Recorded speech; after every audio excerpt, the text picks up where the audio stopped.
Todo cientista é ateu? Não. Isso é Pô, por exemplo, meu orientador, ele é monge budista. Arqueologia é uma ciência? Ciência, claro. Então, tem o Rodrigo Silva, o cara é pastor e arqueólogo ao mesmo tempo. Quando a gente tava vendo de convidá-lo, eu fiquei, caralho, o cara é pastor e arqueólogo, como é que pode? O cara se... Pode, ué. Algumas teorias da astronomia foram criadas por católicos. Por padres. A teoria do Big Bang, por exemplo, o Jorge Lamatre, um padre que criou. Entendeu? Agora, aí tem coisas que você vai pegar do que as pessoas falam. Por exemplo, a Terra tem 6 mil anos. A Terra não tem 6 mil anos. E a gente prova que ela não tem. Entendeu?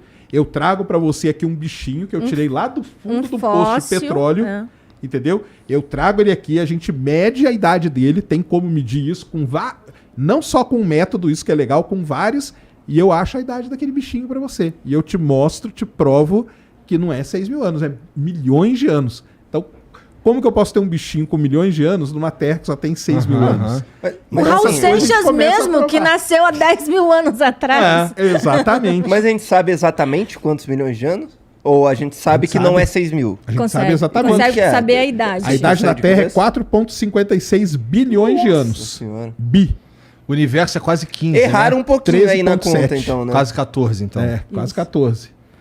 Então, porque aí o que acontece é o seguinte, tem um perigo que às vezes pode acontecer da pessoa misturar a crença dela com a ciência. Isso não pode acontecer. Porque senão você é levado pela sua crença, cara. Entendeu? E aí você pode, às vezes, isso cria dentro do experimento um negócio que a gente chama viés. E o viés, ele é muito perigoso. Entendeu? Porque você consegue chegar em qualquer resultado. Exatamente. Você vai fazer... Eu tenho casos assim, cara, terríveis de pessoas que acreditavam numa coisa e elas mudaram experimento para dar o que elas acreditavam. O que queria. Isso é uma loucura, cara. Isso é uma loucura. E isso em banca de doutorado aconteceu. E, infelizmente, assim, eu fui em várias bancas, nunca gostei porque eu acho que o cara ali já tá numa situação terrível. Mas, cara, você viu o negócio e fala, cara, o que você fez, cara, isso aqui não pode, é inadmissível, cara. Então, como que a gente pode acreditar em você quando você diz que não existe vida inteligente em outro lugar? Você tá afirmando. Acredita, né? Então. O experimento que você for fazer. Qual foi o experimento? Exatamente. Qualquer evidência que aparecer, tu vai descartar, porque tu acredita. Então, nesse ponto, tu é enviesado. Cara, eu não sou enviesado porque eu sempre falo pro pessoal, primeiro que eu leio muito disso aí, eu gosto muito e eu acho que tem que procurar muito, cara. Entendeu? Mas não pode afirmar. E pra mim tem que achar, cara. E o dia que achar vai ser sensacional, entendeu? Mas, por enquanto, ele não achou ainda. Que bom, né, que não achamos ainda. Não. Não sei. Que bom. Porque, cara, assim, a gente nunca achou vestígio de nada, né? Se não tem vestígio de nada, significa que a gente... Que assim, se a gente achar um vestígio, provavelmente uma sociedade se criou ali, o caralho, e algo a destruiu. E se for em outro plano? Se for espírito? O ET é tudo espírito. Não tem como provar que espírito existe nem que não existe. E aí a gente outra dimensão. Tem essa galera que acredita nisso. Tem mesmo? Tem muito. Caralho. Mas é fácil de chegar a essa conclusão também, foi assim, 5 minutos especulando, né? Especulando é fácil de chegar, especialmente porque a gente tem, é muito comum, é mais fácil encontrar um ser humano que acredita nisso do que um que não acredita. Exato. A gente é alimentado por essas coisas desde o dia que a gente nasceu. Então especular sobre isso é fácil. É muito fácil a gente, exatamente, ir. É muito fácil ter a cabeça enviesada para esse lado. E esse aqui é o negócio. Porque, bom, se pensar que... Já pensou se é tudo um monte de realidade realmente para... Seria doido, né, cara? Isso daí... O que você falou? Ainda bem que não achamos ET. Mas por que ainda bem? ET vivo seria interessante, apesar de eu achar que...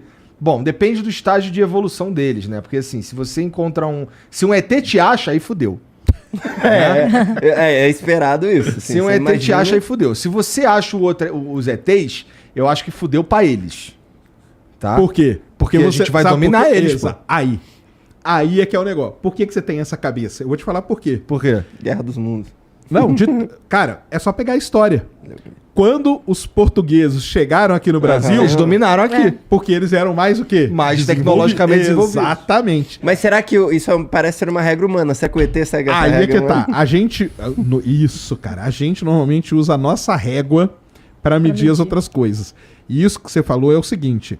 O povo mais desenvolvido, ele normalmente é um povo opressor. Essa que é a regra que você está usando. Então, por isso que você falou que se a gente descobrir... Fudeu pra eles. Porque nós vamos dominar, nós vamos oprimir eles. Porque se a gente descobre os caras, eles provavelmente não estão em posição de procurar, ou pelo menos não de procurar tão eficientemente quanto a gente. Que foi a gente que achou os caras. Se a gente acha um vestígio dos caras, alguma coisa eliminou eles. Se alguma coisa eliminou eles, o que que impede dessa mesma coisa eliminar a gente? E, porra, e assim, olhando pro universo como ele tá posto hoje... e você acredita que a possibilidade da gente se destruir é maior do que o sol apagar e a gente acabar? Muito maior. Muito maior. Muito. Então é isso que eu tô falando. Aliás, entendeu? isso hoje já é considerado, em quem estuda tudo isso, que é um fator ali que a gente chama de autodestruição. Sim.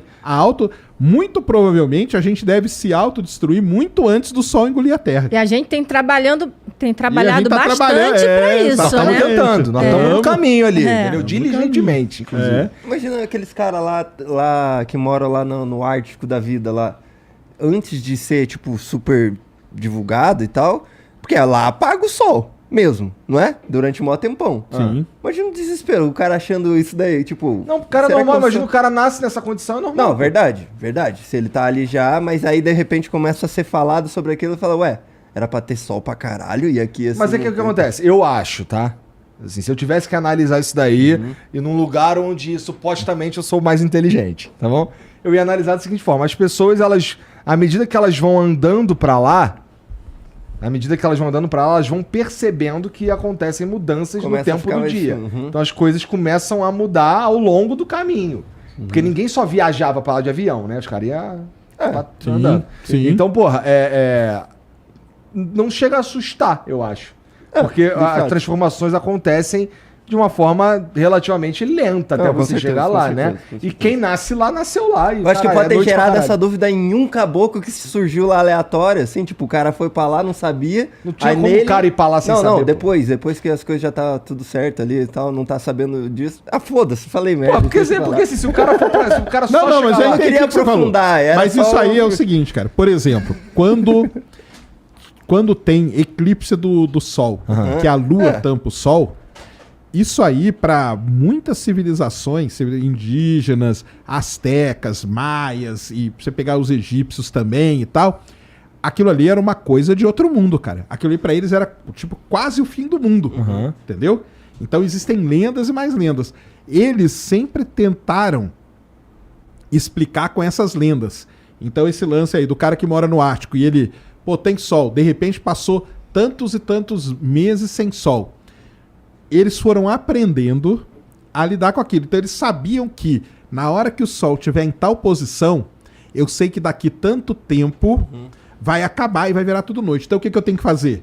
Caçar, guardar comida, construir meu abrigo, ficar lá dentro e tal. E aí eu vou sair depois de tanto tempo quando tal estrela estiver em tal posição e tal, não sei o quê. Com certeza. E assim eles começaram. Então foi assim com esse pessoal, foi assim principalmente com o pessoal ali do Egito, né?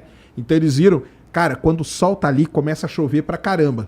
Pô, começa a chover, é muito bom, porque a gente planta e tudo cresce. Então cresce comida pra gente, olha que maravilha, entendeu? esse tipo de coisa aí dá pra observar assim do jeito que você tá falando. Mas esses caras conseguiam prever fenômenos como eclipses, cara? Porque não precisa de uma ferramenta mais Eles avançada. não conseguiam prever. Não conseguia. Não conseguiam. A primeira coisa que eles começaram a conseguir prever foram as estações do ano. Porque eles viram essas mudanças. Pô, quando o sol, principalmente no hemisfério norte, né? Pô, quando o sol chega aqui nessa pedra, uma semana depois começa a nevar e não para mais durante um tempo. Então eu tenho que marcar essa posição aqui, porque isso aqui é muito importante pra mim, cara. Porque depois eu vou ficar tantos meses sem comida. Entendeu? Tô na observação. Por isso que a data, uma das datas mais importantes para muita gente, todos aqui, Stonehenge, todos esses negócios que foram construídos, a data que eles marcavam era o início do inverno. Porque aquilo pra eles, cara, era tipo o fim do mundo, entendeu? Não vai ter, não vou conseguir comer, vai ficar frio pra caramba, vai morrer todo mundo, entendeu? Então eles tinham que... Aí isso eles começaram a prever. E começaram a prever isso, começaram a prever... Eles viam que a lua ia mudando. E aí quando a pessoa ficava grávida, a mulher ficava grávida, eles contavam quantas luas e opa, então... Quando a pessoa ficar grávida, mudou, a mulher tá tendo alguma coisa, pode contar tantas luas, vai nascer alguém. Tanto que até hoje os obstetras usam a lua. Eles não falam 9 meses, eles falam X semanas. Por quê? Porque é baseado na lua. Que doideira. E a China, por exemplo, cara, a China até hoje, ela usa o quê? Calendário lunar.